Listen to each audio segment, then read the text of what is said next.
Bonjour à tous et à toutes, de retour sur la chaîne Davius03, merci à tous de me suivre. Alors aujourd'hui on est encore dans le sud de la France, on est dans les Alpes-Maritimes, on est tout proche de Nice, entre Nice et la Turbie. Et on va faire une randonnée, le tour du fort de la Revère. Alors on est dans le parc naturel régional de la Corniche. Je ne connaissais pas, je ne savais même pas que ça existait. Donc là, il y a une petite route très sympathique en lacet qui nous a amené jusqu'ici. Le parking est immense, donc je pense que ça doit justifier un intérêt quand même non négligeable.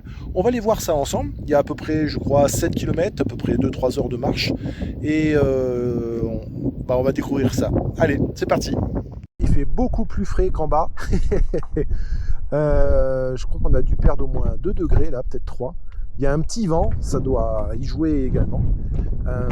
Commençons, donc je vois qu'on est en zone Natura 2000, les corniches de la Riviera. Alors, qu'est-ce qu'on peut voir d'intéressant? Qu'est-ce que Natura 2000? C'est un réseau de sites naturels européens créé pour préserver la rareté ou la fragilité des espèces sauvages, animales et végétales, ainsi que leur habitat. Natura 2000 a pour ambition de concilier le maintien de la biodiversité de la diversité biologique, oui, c'est pareil, avec la pratique des activités humaines par la mise en œuvre d'une gestion appropriée qui s'inscrit dans une démarche globale de développement durable. Cet espace naturel est fragile, respectez-le. Ok. Alors, on va peut-être croiser des espèces de petits lézards, comment ça s'appelle ce truc-là, comme des geckos, avec une tête moins large. Ok, et allons voir ça. Alors on commence à côté du fort. Oh mais c'est joli ça. C'est joli. Crête de la Revère à gauche. Maison de la nature, cime de la fauna, observatoire ornithologique. Oh, avec des... disons que... intéressant. Intéressant. Pour les amoureux d'histoire, c'est génial par ici. Sachant que juste en dessous, là, à quelques kilomètres, il y a un monument à la gloire d'Auguste. Un monument romain, avec de super piliers. Bon, il a été restauré, évidemment. Ah bah le voilà, regardez. Ah, vous avez vu le petit truc qui court, là? Eh, petit coquin. Comme une sorte de gecko. Oh, il est beau. Oh, magnifique. Bon je sais pas si on va le voir à la vidéo.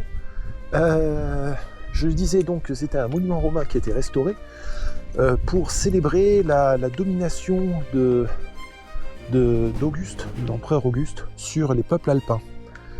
Bon, évidemment, un monument payant, évidemment. Alors, voyons voir, c'est quoi? C'est une table d'orientation. Il y a des bancs, on peut venir en famille, c'est sympathique. Il y a des arbres, donc j'imagine qu'en plein été, il doit y avoir du feuillage, donc ça va être superbe. Là, on est sur une couverture végétalisée sur le fort. Je serais curieux de savoir à quoi il sert aujourd'hui. Alors, qu'est-ce qu'on a là? Oh, on a de superbes plantes.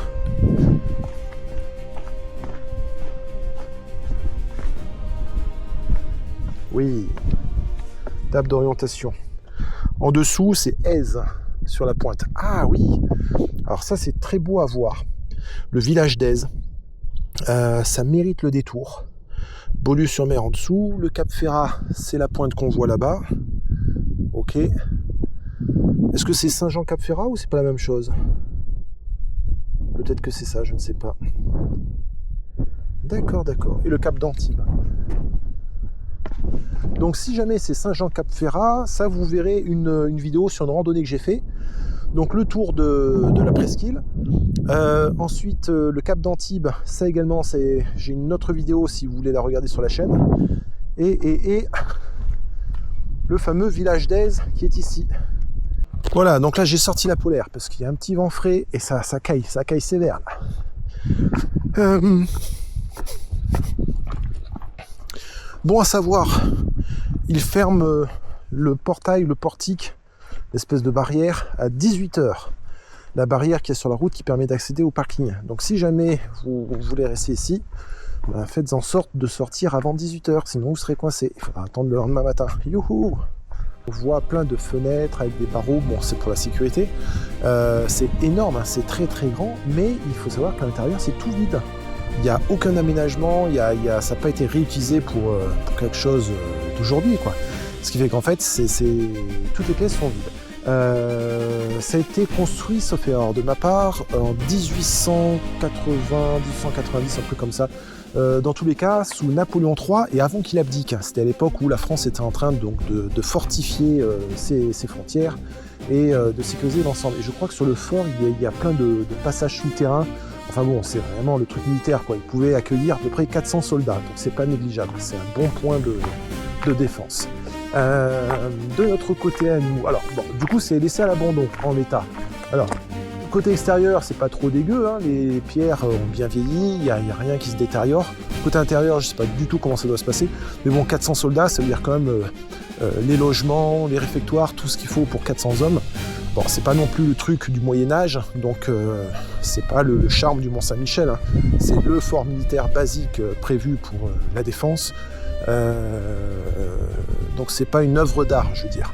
C'est pour ça que côté extérieur, bon, ça passe. Côté intérieur, j'imagine que ça doit pas être ouf. D'où le fait qu'il ne doit pas forcément y avoir de visite, j'imagine. Explorer la nature autrement. Allez, donc nous on reprend notre randonnée.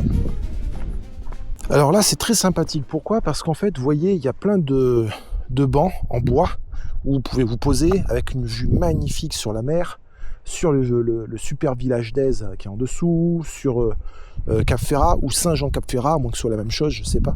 La terrasse est très jolie, très plane. On voit que le terrain est relativement plat. Alors pourquoi c'est intéressant ? Parce que si jamais vous voulez venir en famille et que comme moi vous avez le papounet qui est en déambulateur, on voit que c'est praticable.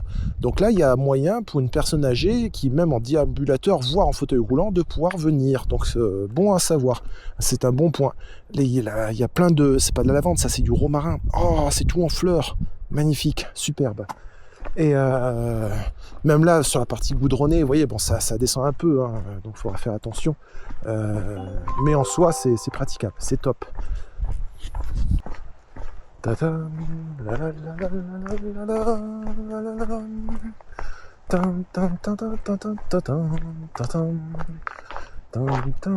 Alors, découverte et observation des oiseaux.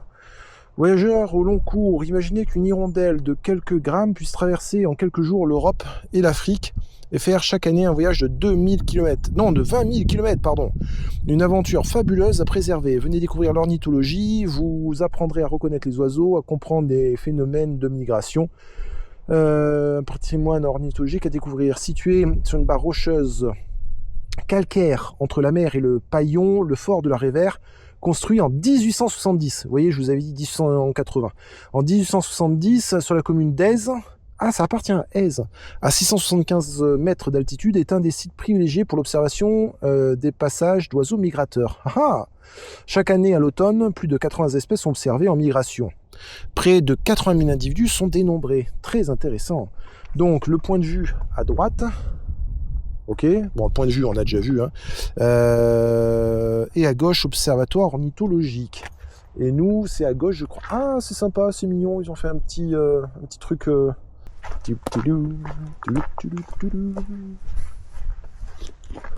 La grande corniche.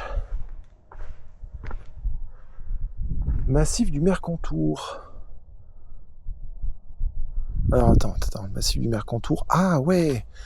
Le massif du Mercantour serait les espèces de monts enneigés qu'on voit là-bas au niveau des nuages, derrière l'arbre vert. Ok. La barre de Paillon. D'accord. Pic de Baudon. D'accord. Le râteau, le mont Agel. Le mont Agel, c'est ce qui est en face, le plus haut. Ok.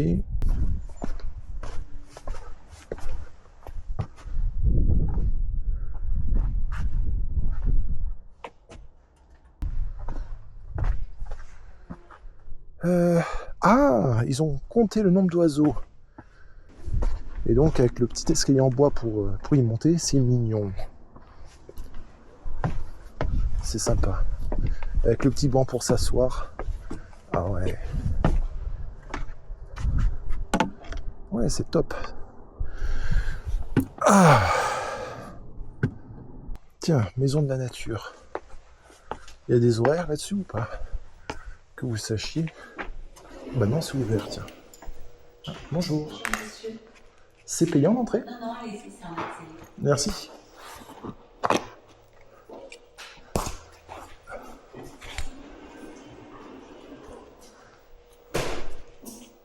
Ah, intéressant.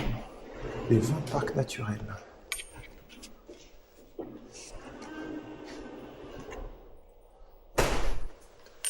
Il y a 400 000 ans, des chasseurs nomades ont colonisé le littoral. Après quelques siècles de coexistence pacifique, les Celto-Ligures furent écrasés par les Romains en -13. Octave Auguste poursuivait alors la conquête des Gaules, entamée par Jules César, de -58 à -52. Les Romains construisirent le trophée monumental de la Turbie en -7 et la Via Julia Augusta reliant Rome à l'Espagne en -13. Le camp retranché de Sambulla, construit par les Piémontais pour protéger leur territoire, a été abandonné le 20 avril 1744. Ah, c'est très très intéressant tout ça.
Et nous, on reprend notre rando.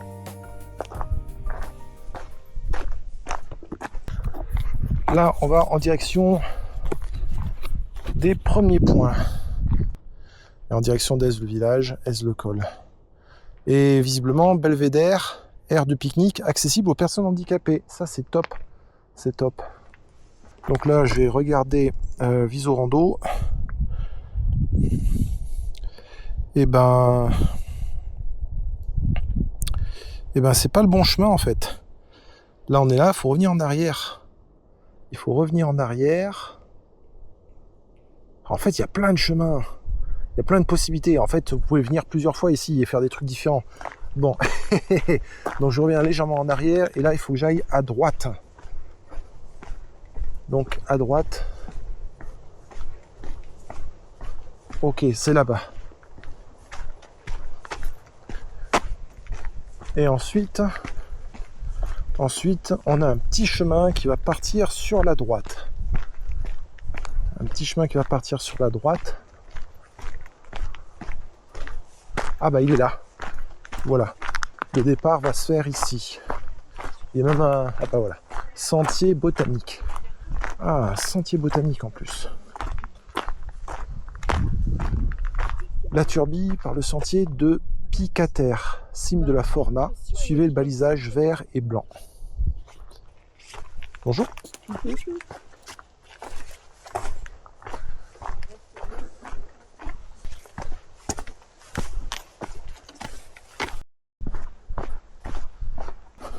C'est sympathique, instructif pour ceux qui ont l'esprit ouvert, qui veulent apprendre, ce qui n'est pas donné à tout le monde en ces temps troublés. Un joli petit sentier. Tata, tata. Allez, on fait un petit peu de footing. Je le sens bien là.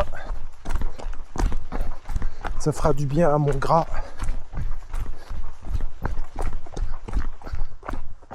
Le ciste blanc. Cet arbrisseau aux fleurs roses est le roi de la garrigue.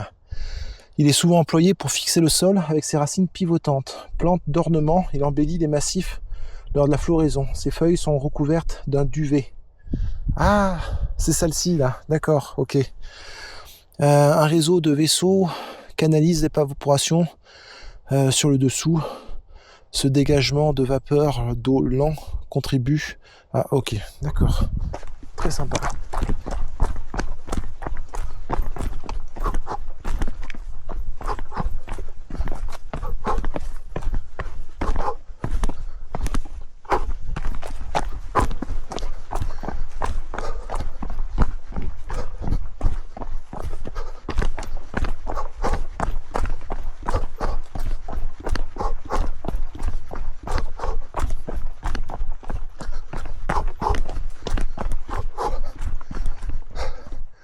Cime de la Forma. Ah, il y a cime de la Forma et cime de la Forna. Oui, alors c'est lequel? Je réouvre Visorando. Visorando me dit que c'est à droite. Ok. C'est à droite.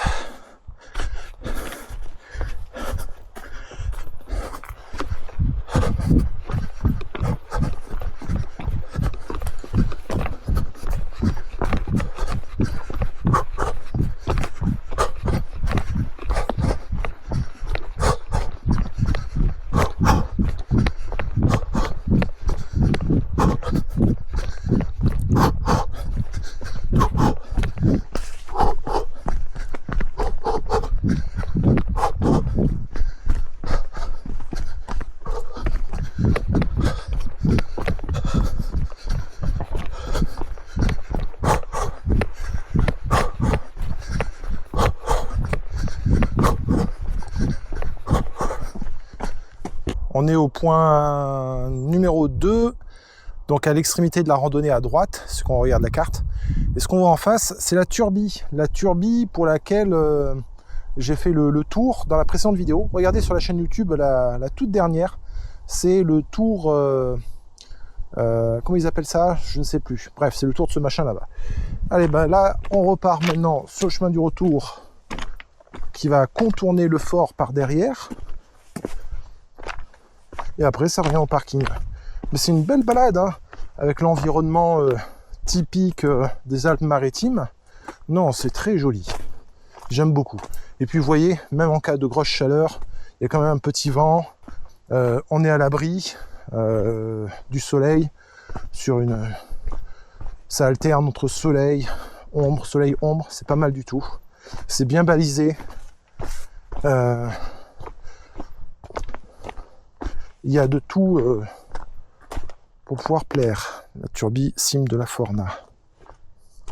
Et là, la Turbie fort de la Révère. Ouais, bon bref, de toute façon, on a vu et on repart par ici. Là, on voit qu'on peut rejoindre la Turbie par le sentier de Pic-à-Terre. Donc le sentier de la Forna. Direction ici, et on arrive directement à la Turbie. En fait, si vous voulez faire une grosse boucle, bah, limite, vous pouvez vous garer au fort, aller jusqu'à la Turbie, faire le tour de la tête de chien, voilà, j'ai cherché le nom tout à l'heure, et ensuite revenir et repasser par derrière le fort, faire une belle boucle. Ah, il y a de quoi s'amuser en fait, hein.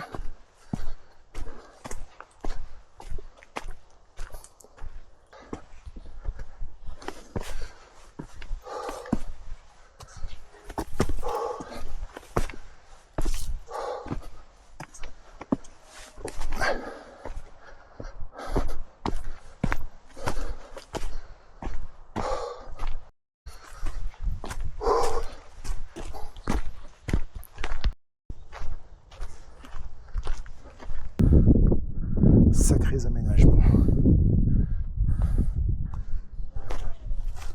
Eh ben écoutez, c'est une très belle randonnée, très belle rando à valider.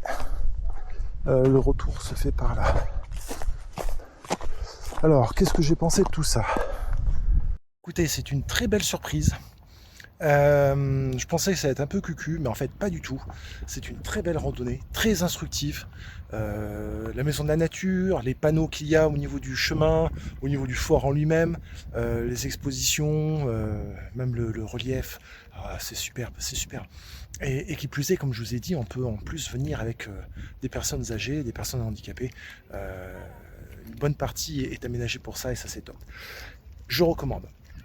Merci à tous de me suivre. N'oubliez pas de vous abonner. Mettez un petit pouce bleu si le contenu vous a plu. Et dans tous les cas, je vous dis à la prochaine pour de nouvelles vidéos et de nouvelles randonnées sur la chaîne d'Aview03. Salut, salut. Ne ratez pas mes prochaines vidéos. Abonne-toi à ma chaîne. Ah oui, au fait, si t'as aimé, mets un like également.